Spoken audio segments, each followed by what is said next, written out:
So, ito guys, simula pa lang ng reading nyo guys, dalawang combo na. Itong combo na agad yung best combo. Agad yung lumabas sa inyo guys. Ito yung energy ng swerte, good luck, good fortune. At ito naman yung energy ng blessings, pagpapala at kasaganaan. So, for some of you guys, talagang sabi ko sa inyo, angkinin nyo yung swerte, no? I-claim nyo yung swerte guys, kasi swerte talaga kayo ngayong 2026. Super i-bless kayo, super pagpapalain kayo, super matatamasan yung mga biyaya na talaga na para sa inyo. And pagpasok pa lang ng 2026, mararamdaman mo agad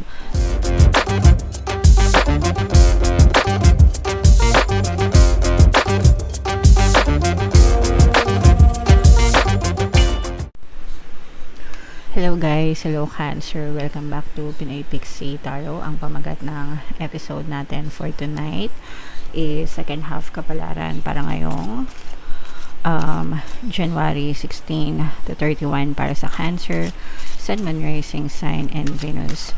So, unahin natin itong deck na to mga kapiksi. Ito yung mga angel messages para sa inyo guys. So, this is both positive and negative mga kapiksi. Ito guys, ibig sabihin nito, maaaring may mga ganap sa buhay mo na hindi mo maintindihan or hindi mo mawari mga kapiksi. Ibig sabihin parang kahit na anong explanation, yung or kahit anong intindi mo sa sitwasyon, no? Parang hindi mo maintindihan as to why things are happening sa inyo mga kapiksi. And okay lang yun guys, kasi hindi naman lahat ng bagay ay may kasagutan, at saka hindi naman lahat ng bagay hinahanapan natin ng kasagutan mga kapiksi. Just let it be, no? Kumbaga let things happen sa buhay nyo. Just have faith and trust na magiging ma-okay din ang lahat para sa iyo, and ang lahat ng nangyayari is meron ding mga katumbas na biyaya, may mga lessons din yan para sa inyo mga kapiksi. Okay? So, yan yung first message. Ito naman guys, ibig sabihin nito pagguho, no? Pagguho, erosion. Yung iba sa inyo guys, literal na mag-ingat kayo, lalo na doon sa mga lugar na prone sa mga pagguho, like mga landslide, ganyan, or pagbaha, mga kapiksi, pasensya na kayo, yung gobyerno natin, hindi inaayos yung mga proyekto sa Pilipinas, kinokorap, kaya tayong mga mamamayan ang naghihirap. So, for some of you, kung maiiwasan natin sa mga ganong lugar, umiwas na lang kayo para iwas aksidente din, mga kapiksi. For some of you naman, figuratively speaking, maaring may gumuho sa buhay mo, like siguro mga pangarap or pagsubok, no? Parang ano din to guys, parang pagsubok na or challenge na maaring makaramdam kayo ng pagguho or pagbagsak ng buhay nyo, pero okay lang yun guys, kasi makaka-recover naman pa rin naman tayo, makabawi pa rin naman tayo mga kapiksi. Okay? Alright. And ito naman yung katumbas niyan, wisdom, kaalaman mga kapiksi. Sa bawat pagsubok, sa bawat pagguho sa buhay natin, nagmamature tayo, natututo tayo mga kapiksi. So, isa din yan sa mga blessings na kaloob sa inyo guys. Okay? Alright. So, yan yung mga angel messages para sa inyo mga kapiksi. Comment down below if feeling nyo naka-resonate kayo. Ito naman guys, yung mga sitwasyon, energy surrounding your love situation. Simula ngayong January guys, i-incorporate na natin lahat ng love reading sa bawat episode. Pero lang sa money mga kapiksi. Okay? Aalisin na natin yung love reading na series. So, ito guys, meron dito young female energy. Pwedeng energy nyo, pwedeng energy ng person nyo guys. Pwedeng he, she, or she yung relationship nyo. Young female, ibig sabihin medyo mas bata, no? So, it's either mas bata ka or mas bata yung person mo. Or, pwedeng immature din mga kapiksi. Hindi lang sa edad, pero you might be dealing with very immature personality as well guys. Okay? So, for some of you, may ganyang energy. Another energy, destiny, ibig sabihin parang nakatadhana talaga kayo para sa isa't isa ng person mo. Kung pinagdadasal mo yan, maaaring yan na talaga yung bigay sa inyo. Baka siya na talaga yung the one for you, Cancer. Okay?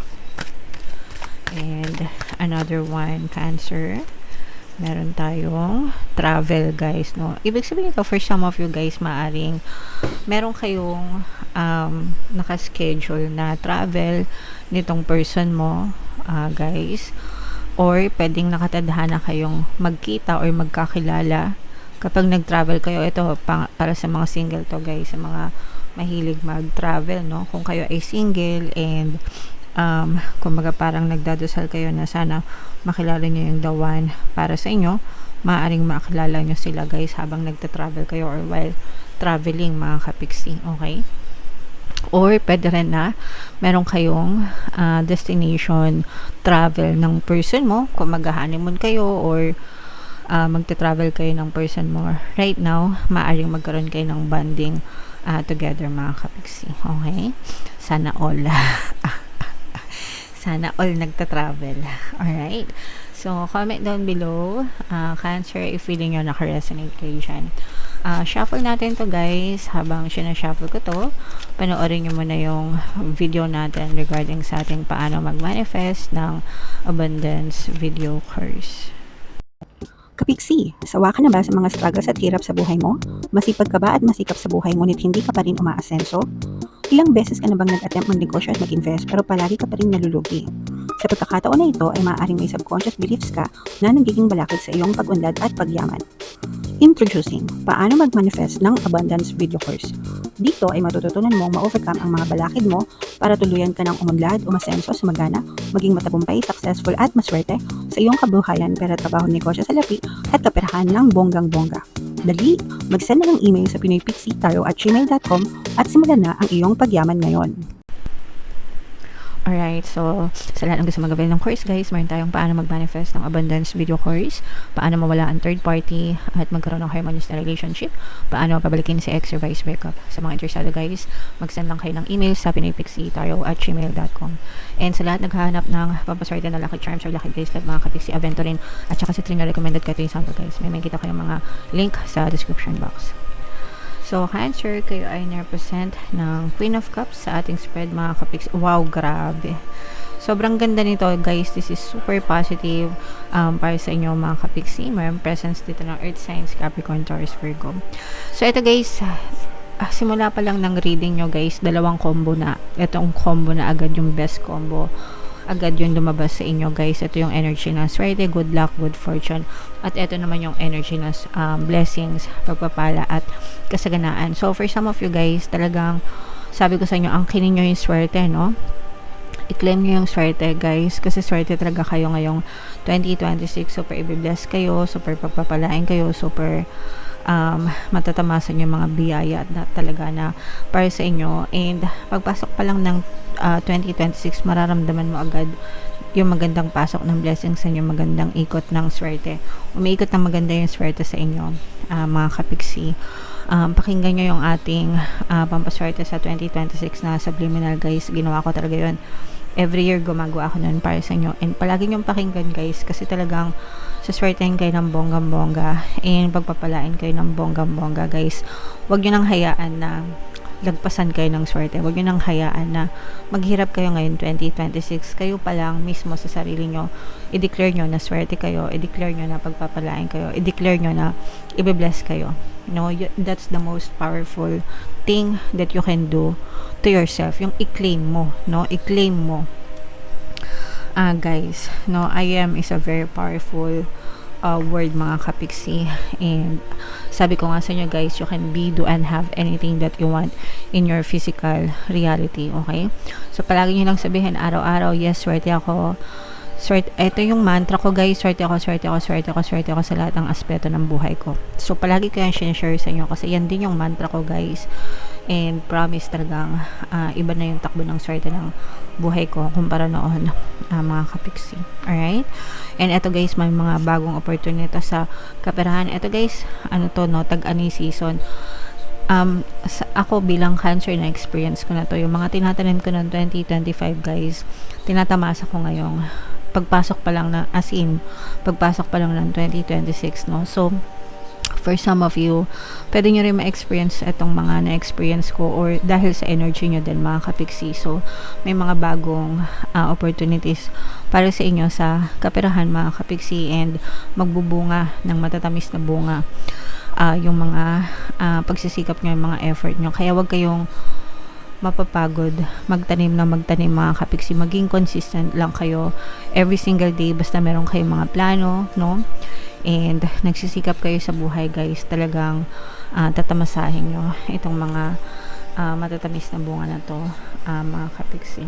For some of you guys, parang nakakaramdam din ako ng maturity sa inyo mga kapiksi. Ibig sabihin you're being more responsible and mature sa buhay nyo. Tama na yung pabebe, tama na yung tatamad-tamad guys, no? You're taking in charge of your life mga kapiksi. For some of you guys, maaaring papunta rin kayo sa mga greener pasture, no? Ibig sabihin, pwedeng nagkakaroon ng movement sa inyo. Let's say movement sa trabaho, baka lumipat kayo ng trabaho, papunta kayo sa greener pasture guys. Ibig sabihin, papunta kayo dun sa trabaho na mas mataas sahod, mas maganda yung benefit, mas maganda yung kitaan, okay? Whatever, kung ano man yung choice nyo pagdating sa stream of income mga kapiksi. Ayun yung sinasabi natin na travel guys, no? Destiny travel yan. Yung iba sa inyo guys, pwedeng nakatadhana talaga kayo mag-travel ngayong January 16 to 31 kung meron kayong mga plano for travel. Yung mga hindi nakapag-travel last holiday season, pwede ngayon nyo ma-push yung mga travel nyo mga kapiksi. And for some of you, pwedeng dahil din sa love kaya kayo magta-travel guys, okay? Alright. So, i-main nyo na lahat yan, guys, yung mga swerte na yan. Good luck, good fortune, yung mga blessings, biyaya, mga bagong opportunities. Ayan, no, guys, paangat ng paangat yung buhay nyo. So, mayroon ditong presence ng fire sign, Aries, Leo, Sagittarius. For some of you, maaaring may fire element kayo sa inyong natal chart, then, or you may be dealing with another fire sign. Ito guys, for some of you, marriage is on the cards, no? Yung iba sa inyo, maaaring magpakasal, kung meron kayong mga planong magpakasal or magsama. Yung iba sa inyo, maaaring makatanggap ng mga wedding proposal, marriage proposal, pero nararamdaman natin na nagle-level up yung sitwasyon nyo pagdating sa love or sa pag-ibig. And for some of you naman, mga kapiksi, talagang nagle-level up yung buhay nyo. Nagle-level up yung buhay nyo at the same time, guys, yung maturity nyo din nagle-level up, no? Ibig sabihin, again, kagaya ng sinabi ko kanina, mas nagmamature kayo. Itong wisdom, guys, ito yung mga natutunan nyo, no? Mga natutunan nyo sa mga past experiences nyo, nagmamature talaga kayo, mas nagiging wise kayo, mas nagiging matalino kayo sa mga desisyon nyo sa buhay. Mga kapiksi, you are making the right choices, the right decision na mas lalo pang magpapaunlad and magpapaganda ng takbo ng buhay nyo, guys, okay? Alright, so super ganda mga kapiksi, lahat ng energy maganda guys, no? Except dito sa nakita natin na for some of you nga maaring may mga pagsubok, no? Although hindi naman siya lumabas dito sa spread nyo guys, pero if in case, no, maaring may mga, yung iba sa inyo, hindi naman lahat, maaring may mga pagsubok or challenge, konti lang naman na ma-experience kayo ngayong January 16 to 31. And normal naman yun, bahagi ng buhay natin. So maging ready or maging handa na lang kayo mga kapiksi, okay? Alright, so comment down below, Cancer, if feeling nyo naka-resonate kayo dyan. Ito yung ating 2026 kapalaran guys. Ito naman yung ating success stories ng paano mag-manifest ng abundance video course. Thank you for liking, sharing, and subscribing guys. See you next time. I love you all. Have a nice day. Bye-bye.